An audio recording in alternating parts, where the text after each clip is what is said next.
Good morning everyone and welcome to my NCERT class. Today my topic is class 8 Judiciary Civics. So आज हम लोग बात करेंगे judiciary के बारे में।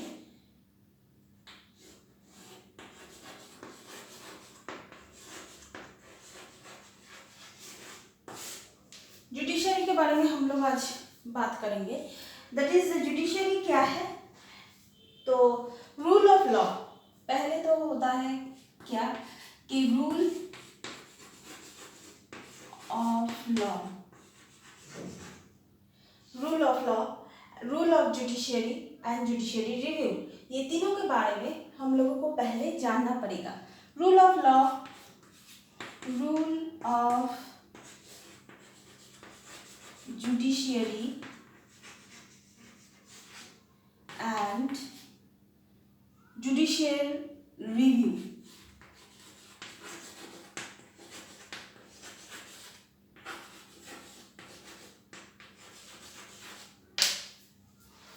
ये है जुडिशियरी। तो इसके बारे में हम लोगों को क्या जानना पड़ेगा? That is the rule of law क्या है? Laws apply to the all and the certain set of the rules should be followed when the laws are the validated. इसका मतलब है कि जब भी हम लोग जैसे कि कोई क्राइम हुआ है, कोई मर्डर हुआ है, लेकिन वो मर्डर को हम लोग नज़रअंदाज कर रहे हैं, तो according to the criminal law वो क्रिमिनल लॉ के अंडर में चला जाएगा। तो अगर हम उसको नज़रअंदाज करेंगे तो उसको हम क्या बोलेंगे? Violation of law. तो रूल ऑफ लॉ के तहत हम लोग ये बोल पाएंगे कि कभी भी वायलेशन ऑफ लॉ ना हो, तो वो रूल ऑफ लॉ के अगेंस्ट चला जाएगा।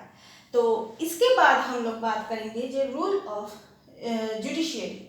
रूल ऑफ जुडिशरी का मतलब है resolve disputes between the civil citizen government of the government and the government. मतलब सिटीजन के थ्रू गवर्नमेंट का जो कुछ प्रॉब्लम होगा, दैट इज द आइन मतलब लॉ के तहत जो भी प्रॉब्लम होगा उसका जुडिशरी का काम है उसको रिजॉल्व करना, कि एक नतीजे में पहुंचना। इसके बाद आता है judiciary review. Judiciary review can strike down the laws passed by the parliament and their violation. Judiciary review क्या होता है? Judiciary review strike down the law को बहुत बारीकी से वो लोग स्ट्राइक करते हैं। उसके हिसाब से वो लोग अपना जज जब अपना सज़ा सुनाते हैं किसी क्रिमिनल को, चाहे वो जो भी लॉ के तहत आता है, तो सिविल हो क्रिमिनल हो जो भी हो, तो तब वो जो लॉज का आईपीसी ये वर्ड वो लोग यूज़ करते हैं। आईपीसी सेक्शन ये 100 के तहत उसको उम्र मतलब प्रिजनर्स टिल डेथ ऐसे मतलब ऐसे ही वो लोग डिस्क्राइब करते हैं। तो ताकि ये लॉ का एक्चुअली जज का भी ये रिस्पॉन्सिबिलिटी है कि अगर वो मुझको सज़ा दे, सपोज मैं क्रिमिनल हूँ, वो अगर मुझको सज़ा दे तो किस लॉ के अंडर वो दे रहे हैं, किस आईपीसी पिनल कोड के अंदर वो दे रहे हैं, किस आईपीसी के धारा के ऊपर वो मुझे मतलब सज़ा दे रहे हैं। ये जज का ये रिस्पॉन्सिबिलिटीज होता है। तो इसके बाद हम लोग बात करेंगे that is the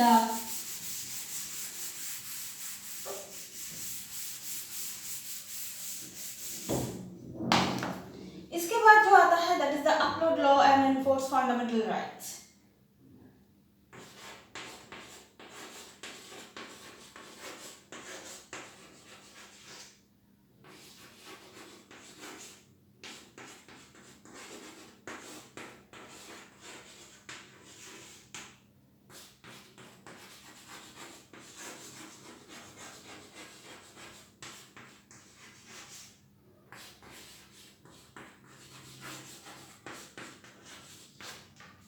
So uploads law and enforce fundamental rights क्या होता है? That is the Supreme Court ruled that the Article 21 provides every citizen that is the fundamental rights to the life also include the right of health. तो इसमें हम लोग बात कर सकते हैं कि सुप्रीम कोर्ट आर्टिकल 21 में, ये बहुत ही इम्पोर्टेंट है, आर्टिकल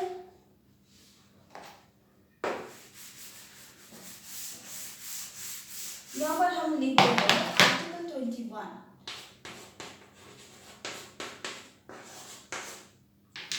आर्टिकल 21 में क्या बोला गया है कि सुप्रीम कोर्ट जो है, supreme court ruled that the article 21 provides every citizen उसका जो फंडामेंटल राइट्स है वो उसके ऊपर रहेगा।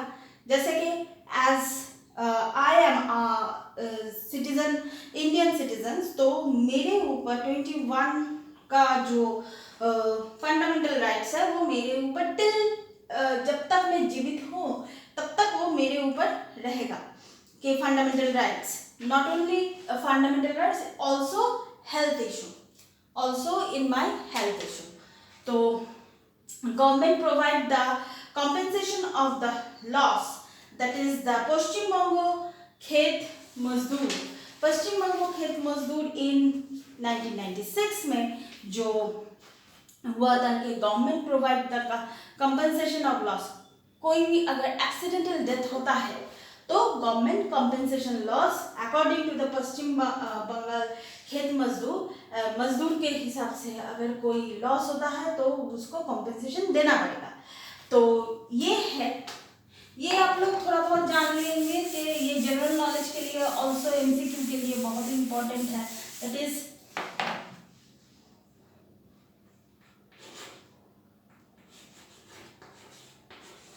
वेस्ट बंगाल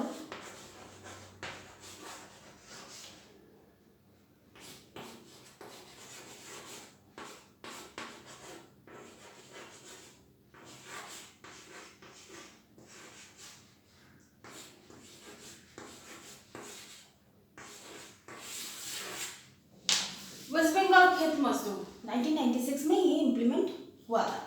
उसके बाद फेडरल कोर्ट इन इंडिया कब हुआ था?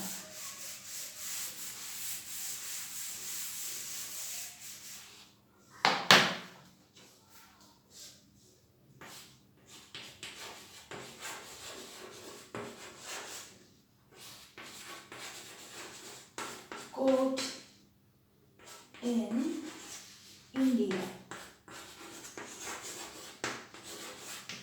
Federal court in India 1937 to 1949, 1937 to 1949 में ये आया था। इसमें क्या बोला गया?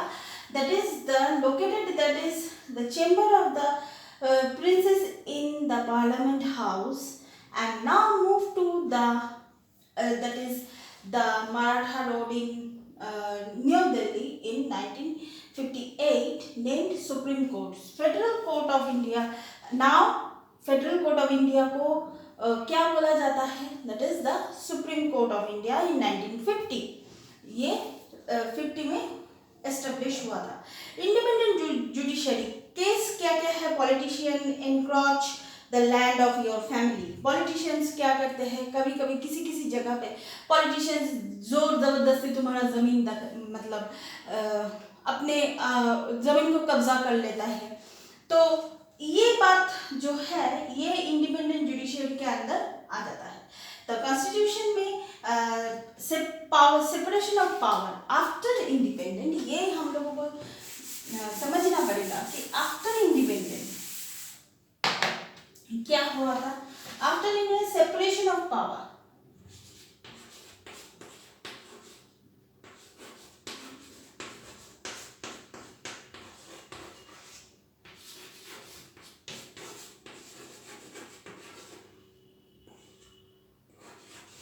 सेपरेशन ऑफ पावर में क्या क्या हम लोग बात कर सकते हैं? Number 1 legislative, number 2 executive, number 3 judicial. So number 1 जो है, नंबर 1 है legislative,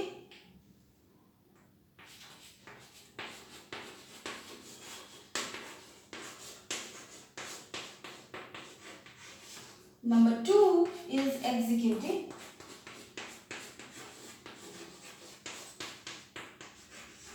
and number 3 is judicial. तो ये है separation of power. तो that's all for now. Please keep watching and please subscribe my channel. Till then, goodbye.